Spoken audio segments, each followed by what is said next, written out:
Hey there, Sharon Horne-Ellstrom here. Welcome to day 2707 of What You Up To Now. This is the place where I document my journey. My journey being, I share lessons learned, experience, the good, the bad, the ugly of 5 decades of business experience and simultaneously over a quarter century of that in corporate America, working for some of the coolest companies on the planet, in my humble opinion, of course, because that's why I went to work for them.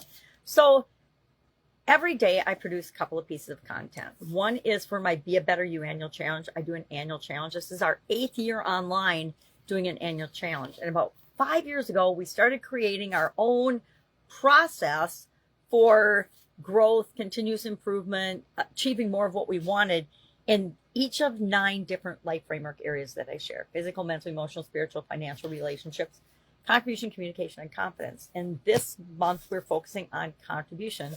And the process we came up with this year is the IDEANCE process. We're on step 4 today, which is action, meaning what action are we going to take? We're going to act now. We're going to analyze the alternatives or the options we came up with yesterday in step 3 to fill the gap between step 1 and step 2, where we are right now with respect to contribution and where we want to be.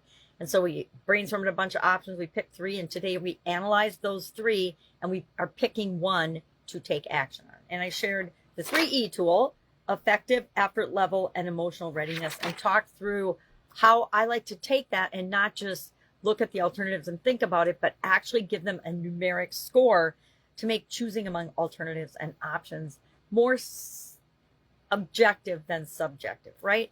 A lot of the things that we look at when it comes to decision making are very subjective. They're subject to our opinions, our past experiences, our doubts, worries, fears, etc. And I like to take super subjective things and add a little modicum of objectivity to them.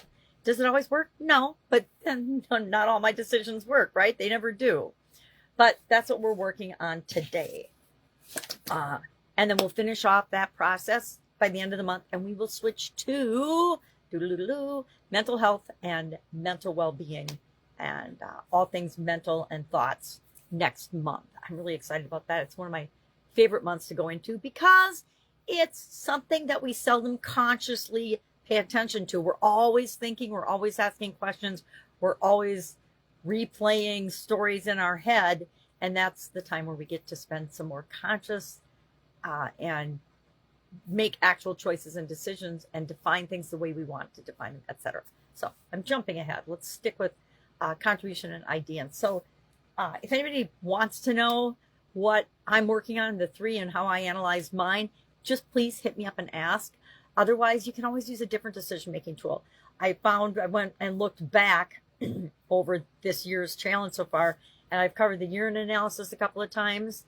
I've used the pros and cons a couple of times, and the head, heart, and intuition a couple of times. So I wanted to pick a different tool because the more tools we have in our toolbox and the more we practice them and we make them our own, the more readily available they are when we actually need them. When a situation or a challenge comes up, oh, I have 5 different ways I can look at this. And that's really powerful to have those in your brain. Because usually one or the other rises to the surface as, yeah, this is the one I want to use right now.